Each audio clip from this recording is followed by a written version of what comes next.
యెహోవా నా బలమా, నేను నిన్ను ఎంతో ప్రేమించుచున్నాను. నేను నిన్ను ఎంతో ప్రేమిస్తున్నాను దేవుడు. యెహోవా నా బలమా, నేను నిన్ను ఎంతో ప్రేమిస్తున్నాను. దేవుని బిడ్డలారా, దేవుడు మనల్ని ప్రేమించకపోతే అసలు మనము బతుకోము. దేవుని ప్రేమ నిరంతరం మనతో ఉంటుంది. అయితే దేవుడు మనల్ని ప్రేమిస్తున్నారు, కానీ మనము దేవుణ్ణి ప్రేమించలేకపోతున్నాం, దేవుణ్ణి స్తుతించలేకపోతున్నాం, దేవుణ్ణి మహిమపరచలేకపోతున్నాం, దేవుణ్ణి కనపరచలేకపోతున్నాం, దేవుని నీకు ఒక సంబంధాన్ని కలిగి ఉండలేకపోతున్నాం. ఈరోజు దేవుడు నీతో నాతో మాట్లాడుతున్నాడు. నువ్వు దేవుని కలిగిన ఐశ్వర్యవంతుడై ఉండాలి.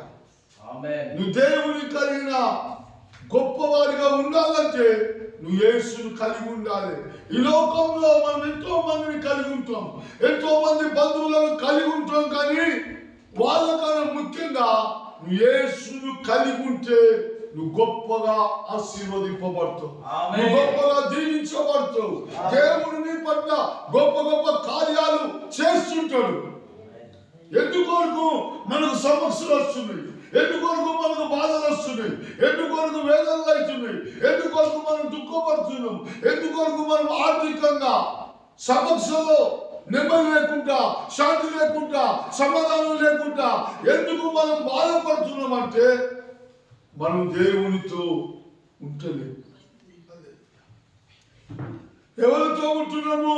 అపవాది యొక్క వారి యొక్క కష్టంలో, అపవాది బంధకాల్లో నువ్వు ఉంటున్నావు. కానీ ఈరోజు ఆ బంధకాలకెళ్ళి, ఆ శోధనకెళ్ళి, ఆ వేదనకెళ్ళి, ఆ దుఃఖంలోకెళ్ళి దేవుడు నిన్ను విడిపించబోతున్నాడు. ఆమేన్. హల్లెలూయా, హల్లెలూయా, హల్లెలూయా. హల్లెలూయా. దేవుడు మనల్ని ప్రేమిస్తాడు, కానీ మనము దేవుని ప్రేమించలేకపోతున్నాం. దేవునితో ఒక సంబంధం కలిగి ఉంటలేము. మనం ప్రార్థన చేస్తున్నాము, ప్రార్థన చేస్తున్నా కానీ ప్రార్థనకు జవాబు రాలేకపోతుంది. కన్నీరు కాస్తున్నా కానీ కన్నీరుకు జవాబు రాలేకపోతుంది.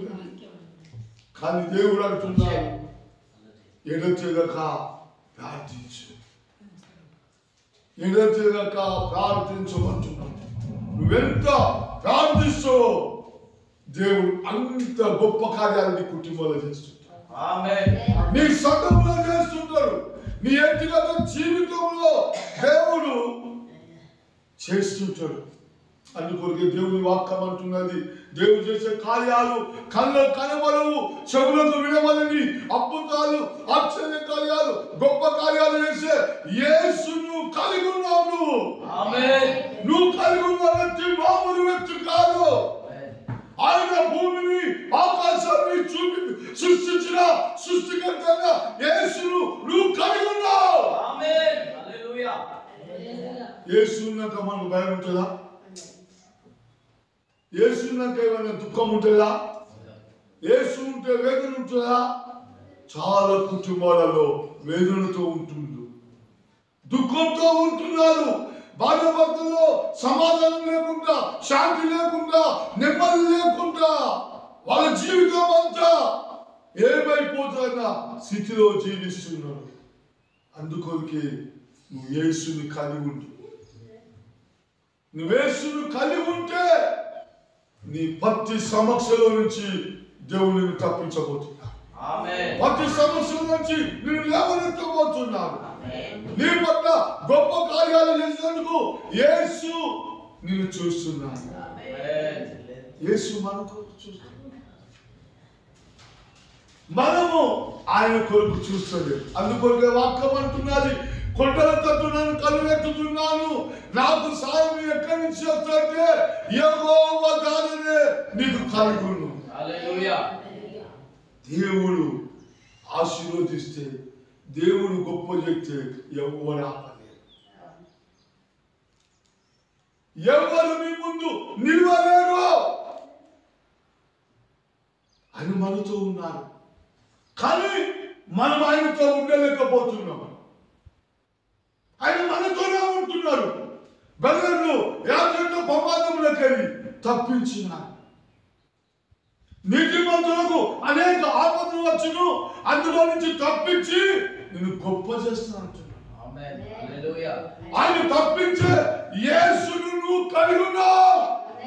నా జీవితంలో ఎన్నో మరణాలు నన్ను పొంచి ఉన్నాయి, ఎన్నో సమస్యలు నన్ను పొంచి ఉన్నాయి, ఎన్నో శోధనలు నన్ను పొంచి ఉన్నాయి, ఎంతో మంది శత్రువులు నా మీద యుద్ధం చేసడానికి వచ్చినారు. కానీ నా పక్షాన దేవుడు యుద్ధం చేశాడు.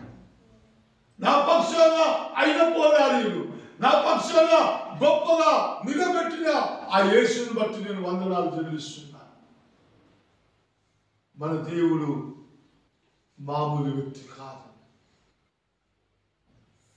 మన దేవుడు మామూలు వ్యక్తి కాదు.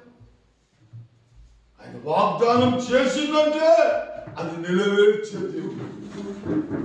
ఆయన మాట ఇస్తే తప్పని దేవుడు కలిగి ఉన్నాం మనం. అందువల్ల వాక్యం అంటున్నది, మనుషులను నమ్ముల కన్నా యెహోవాని ఆశ్రయించురా మేలు. దేవుణ్ణి ఆశ్రయించాలి. మన కష్టాలు రాగానే, మన బాధలు రాగానే, మన వేదనలు రాగానే, మన దుఃఖములు రాగానే దేవుడు నాకేం చేసిండు, నాకే రావాలా ఈ కష్టాలు, ఈ బాధలు, ఈ వేదనలు నాకే రావాలని అనుకుంటున్నావు. వాక్యం అంటున్నది, శోధనలు చేయించిన వారు ధన్యుడు. ఈ శోధనలు, ఈ బాధలు, ఈ వేదనలు, ఈ దుఃఖములు మన ఖర్చు కంటే గొప్ప చేయాలనుకుంటున్నాను. ఆయన గొప్ప చేయాలనుకుంటున్నాను. నిన్ను ఎక్కడే నీ స్థలానికి అది ఎక్కించినందుకు సిద్ధంగా ఉన్నాడు. ఆయన గొప్ప దేవుడుగా మనతో, నీతో, నాతో ఉన్నారు కాబట్టి మనం సజీవులుగా బతుకుతున్నాం. మన కాడ విద్యావంతులు, జ్ఞానవంతులు, బలవంతులు ఎంతో మంది చనిపోతున్నారు. కానీ మనలను దేవుడు ప్రేమిస్తున్నారు. అందువల్ల వాక్యం అంటుంది, యెహోవా నా బలమా, నేను నిన్ను